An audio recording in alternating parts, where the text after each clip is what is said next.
Other point was, and this is the main crux of the issue, Roger said that it wasn't a contradiction because just like man is both immaterial and physical, meaning soul and body, so is Christ both God and man.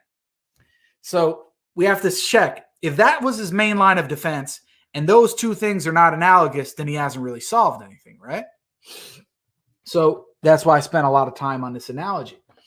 I'm saying it's not analogous. Now, Rogers went further on in the last 20, 30 minutes to give conflicting narratives.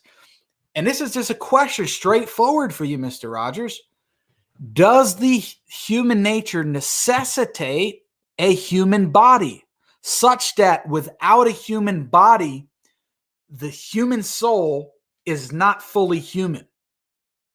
If that's the case, and Christ ascended to heaven without a human body, and a human body is necessary to be fully human, and he doesn't have that right now, then Christ right now is not fully human.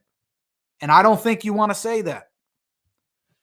So you can either say that and bite the bullet, and then you've got a huge problem because Christ right now is not fully human, fully God and fully man, because he's not fully man. Second option you got is to say, well, yeah, right, Jake, you actually got a big point there. I want to maintain that Christ is fully human even in heaven apart from the human body. Well, then that means the human body is accidental to the human nature and is not a necessary component of the human nature. Therefore, drawing an analogy between man having a human body and human soul is not the same as Christ having two natures. It's not the same at all. Okay. Third issue we brought up. The intermediate state, when human beings die before the general resurrection. Do you believe in the intermediate state, Mr. Rogers? If no, then how do you interpret 1 Corinthians 15? And I'd like to understand what your understanding is of death, even for the believers. Do they have some sort of soulish existence apart from the human body before they are resurrected on Judgment Day and the body conjoins with the soul again? If you say no, then I got to really try to understand what your Christianity is, because my understanding is that is the basics part of Christianity, is affirming the intermediate state. And this idea that the soul and he even said it, that the soul still exists. He said the body is dead, but the soul is alive and still has existence. So if it has some form of existence, is that fully a human nature? In the same way Christ only has a human soul, is that still a full human nature, or is that only part of a human nature?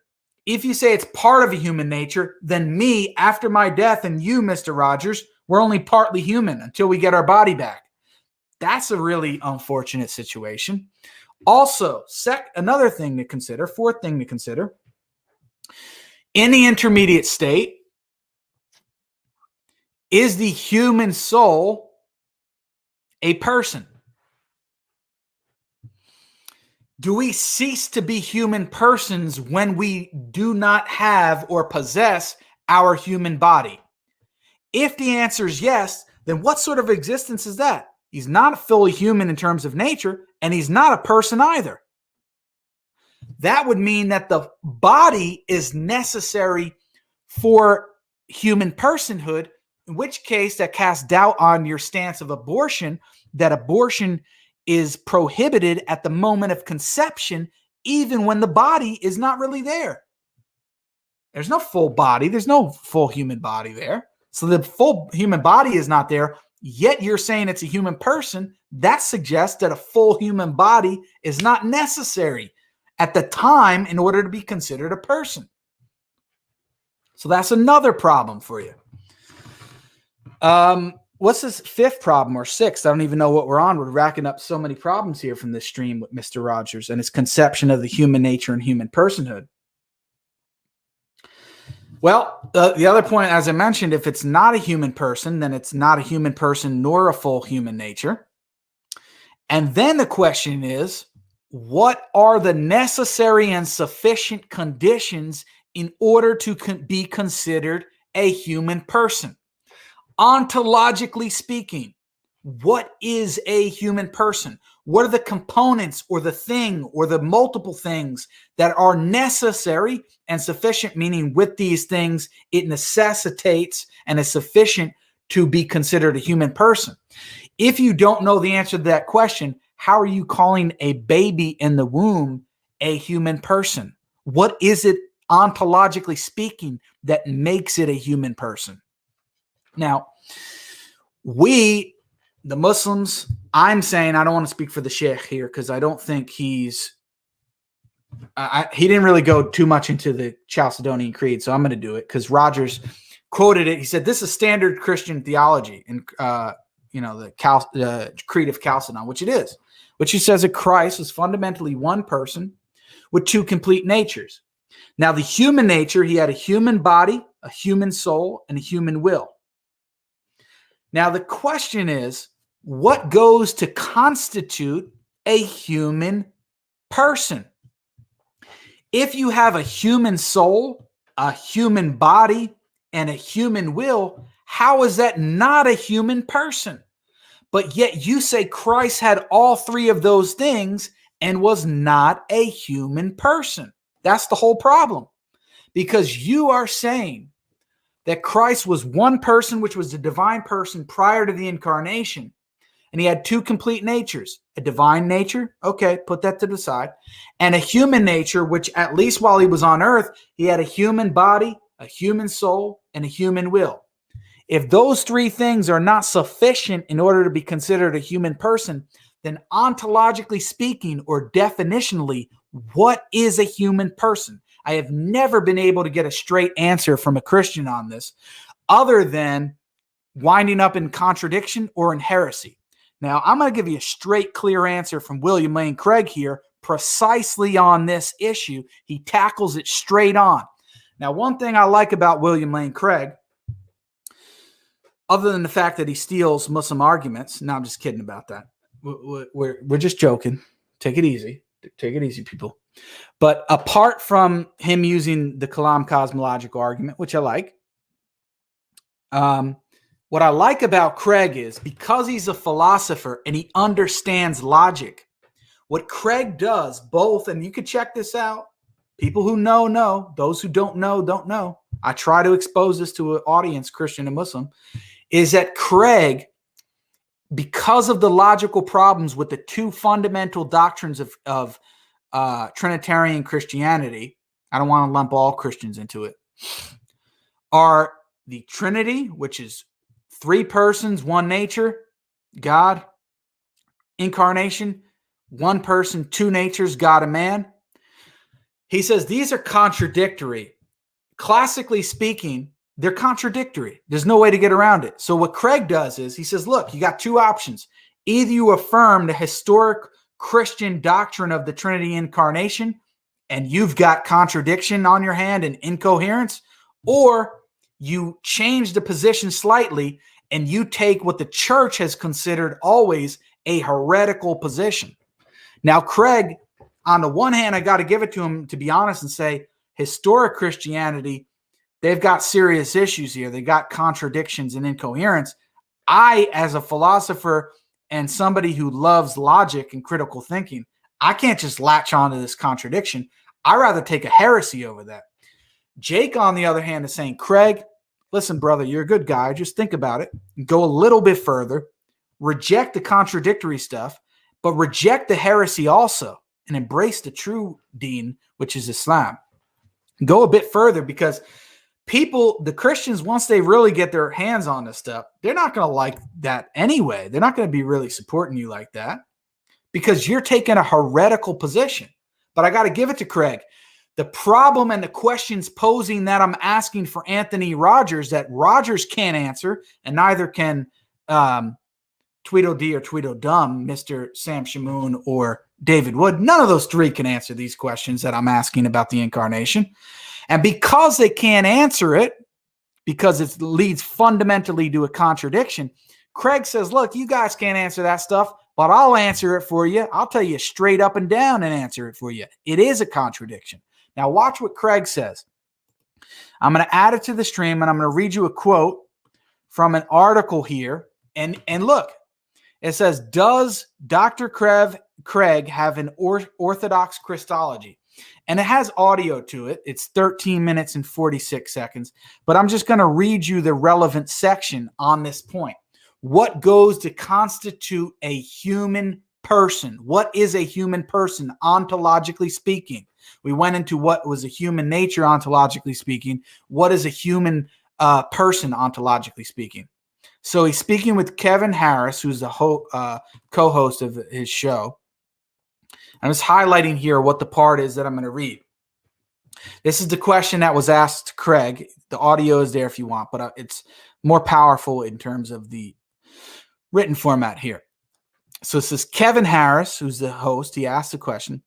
He goes on to say in the article, now remember, when the question is asked, does Dr. Craig have an orthodox Christology? The answer is no, he doesn't. Now, he tries to defend that he does, but everybody knows he doesn't. He doesn't even believe that Christ had a human soul, and he doesn't believe that Christ had he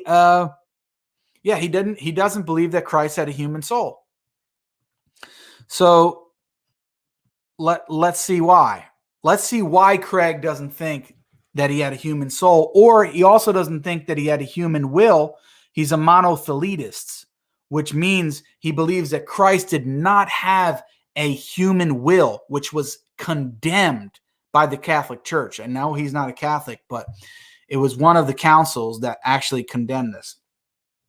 Now, I don't know if Rogers wants to go that far. I don't think he does. I think he holds that Christ had a human soul. I mean, no, we know he holds that Christ had a human soul. He didn't explicitly mention will, but I'm pretty sure he does.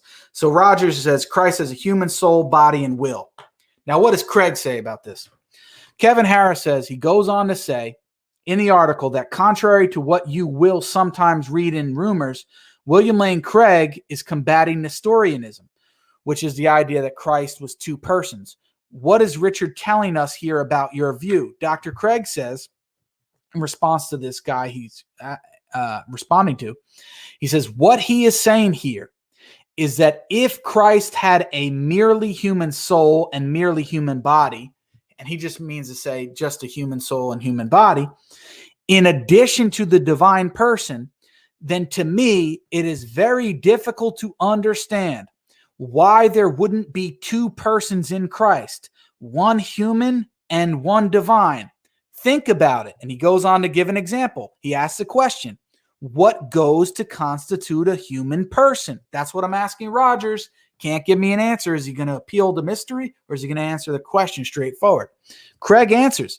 He says, it is a rational soul and body, meaning a human soul and a human body.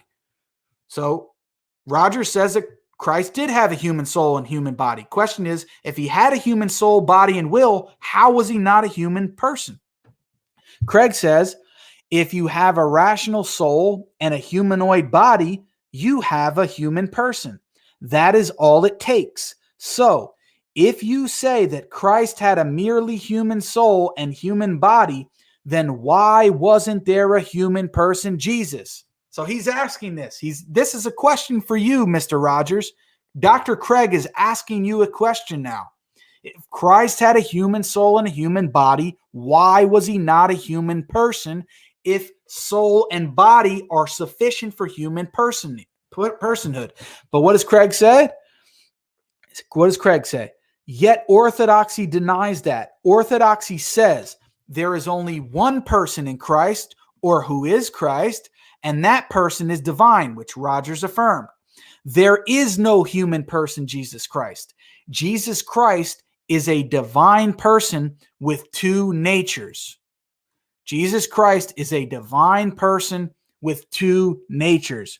He says, I can't make sense of that if we say that Christ had, in addition to his divine person, a human soul conjoined with a human body. That seems to me to be sufficient for another person, in which case you have two sons, one the divine son and the other a human son. So he says if you say that Christ had a human soul and a human body, then that's sufficient for human personhood.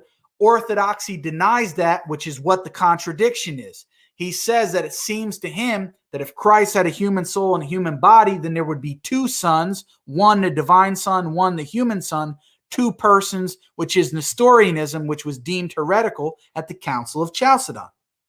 So he says, so how does Craig get out of this problem that he's asking Mr. Rogers and what I've been asking Mr. Rogers for the past hour and a half, which he can't answer? What goes to constitute a human person? And I'm talking ontologically speaking, don't give me some word salad definition. So I am constrained to avoid Nestorianism. This is what Craig says. In order to avoid Nestorianism, he has to reject something. What does he have to reject? He says here, I think Apollinarius, which was another heretic, he was considered a heretic, has pointed the route that we could take. Namely, you say that there is a common constituent which is shared by the human nature and the divine nature. And this is the very thing that Mr. Rogers denied. He said, we don't say that the human nature and the divine nature mixed or mingled in any way, because that would be another heresy, which was known as Eutychianism. The two natures did not mix, which Chalcedon says, but Craig is going against Chalcedon. Let's be honest. He's saying that Christ didn't have a human soul. He's saying that Christ didn't have a human will. And he's saying that the natures had a common constituent, which is heretical. It's Eutychianism. He said that would be the person. What is the person? The soul of the human nature is the person of the second person of the Trinity. So the second person of the Trinity, which was a person prior to the incarnation, for him, he takes Apollinarius' route, which Apollinarius was considered a heretic because his doctrine resulted in Christ not being fully man, which Chalcedon wanted to affirm. Why? Because he denied that Christ had a human soul, partly because of this issue, because he recognized if Christ had a human soul, then you got two persons, which is Nestorianism, which is also a heresy. So he's like, dude, which way am I going to go?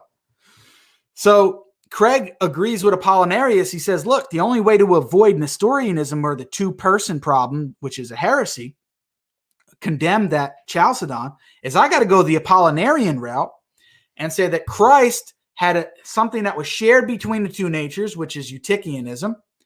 And the thing that was shared between the two natures was the one person, the soul of Christ, which was the divine soul, the divine person, replaced in terms of its human ontology or constituency. It replaced the human soul so that Christ didn't have two souls, meaning Christ didn't have a divine soul that was linked with a human soul. Christ didn't have a created human soul in that sense. He says, by having this common constituent, there is overlap, which Rogers explicitly denied. There is overlap, so to speak, between the divine and the human natures. You can't say that there's overlap between the divine and human natures. That's the problem. But what Craig is saying here, guys, you have to really understand this. What is a human person? If you say that a human person is a body, soul, and if you want to include spirit and will, whatever you want to include, the question is, what goes to constitute a human person? Craig says a body-soul composite, a human body and human soul composite, is sufficient for human personhood. If Christ had that, then he would be another person, which would be heresy. So you got to avoid that. You have to avoid that. Now, so Craig, what he does is in order to avoid the logical contradiction of affirming that Christ had a human soul and human body and yet wasn't a human person, because he's like, dude, that doesn't make any sense. What's a human person then? He says that Christ didn't have a human soul and he also didn't have a human will. He has a different problem. He takes a heretical position that results in a mixture, a common constituent between the two natures, which is Eutychianism, and also Apollinarianism, which Christ wasn't fully human, because if he didn't have a human soul, how could he possibly be fully or truly human? On the other hand, the Chalcedonians, which is Rogers and most of and his other two buddies, David Wood and what's his name, Sam Shamoun, which they've never solved this problem, is you can only go two routes or three. It's a couple different routes. You can go a heretical route like William Lane Craig and say, well, I'm going to go with Apollinarius, and in order to avoid the two-person problem, I said that Christ didn't have a human soul. Or you could go the other route and say, bite the bullet, yeah, Christ was two persons. I'm an historian. So what? And there are people who've done that, like the Assyrian Church of the East, which I believe Sam Shamoun is a part of. So he may go the Nestorian route for all I know. And because I think, I don't want to go too much further on that point. Third route you could go is to say, hey, it's a mystery, which there's difference between a mystery and a contradiction. A contradiction is an actual claim. And this is what J.C. Beale talks about. It's not a mystery. You're affirming contradictory things. So you can just say, you can go with it's a mystery, but it's really not. It's a contradiction. So you never really solved the problem. So you could just delete this video or never watch it, Mr. Rogers and friends. You could do that and just bury your head in the sand, basically.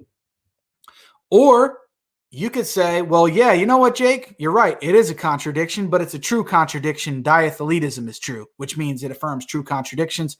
I'm with J.C. Beale, the contradictory Christ. Thank you. Have a nice day. Contradictory Christ. Okay. Shake your hand and walk away. Have a nice day. I can't do anything further. Once you get to a position where you're affirming true contradictions, only Allah can guide you, man. I can't do anything about it. I cannot work with that. I mean, once you say you believe in a square circle, ta-ta, have a nice day. I mean, there's nothing I can do with that.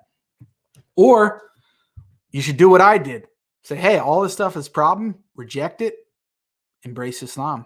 At least think about it. I mean, have a conversation with some level-headed Muslims. But yeah, that's the fundamental issue. What is a human nature? What is a human person? I don't think he really solved those problems, because if you say human person, what is sufficient for human person in terms of its ontology? Is it human body, soul, and will? If not, that's what we have. How are we human persons? If that's sufficient and Christ had that, then he would have to be a human person. Otherwise, it's a contradiction and mystery. I mean, what is it? Same thing with the intermediate state and the idea, how is Christ fully human without a human body right now in heaven? He doesn't have a human body in heaven, according to Rogers, and yet is he fully human or is he partly human? Now he's fully God and partly man. What is it? Same thing with the intermediate state. Are we a human person as a soul? If so, forget about the body now. Think about it. Craig said, look, a human soul and human body seem to be sufficient to have a human person, yet orthodoxy denies it. This is why it's a contradiction. If Christ had a human soul, which he did, then the question is, in the intermediate state, am I still a human person without my body? If I'm not a human person, then that's weird. What is a human person? It's a human soul and body composite, and that's why I lose it? Well, Christ said that anyway. If I am a human person when I'm in the intermediate state, and that's based on the ontology of my soul, and Christ has a human soul when he was on earth and still in heaven and everlastingly, well, then the human soul itself is sufficient for human personhood, in which Christ was a human person at the inception of the incarnation. And he will be everlastingly, which means he's forever Nestorian. Two persons, two sons, not one son, two sons, son.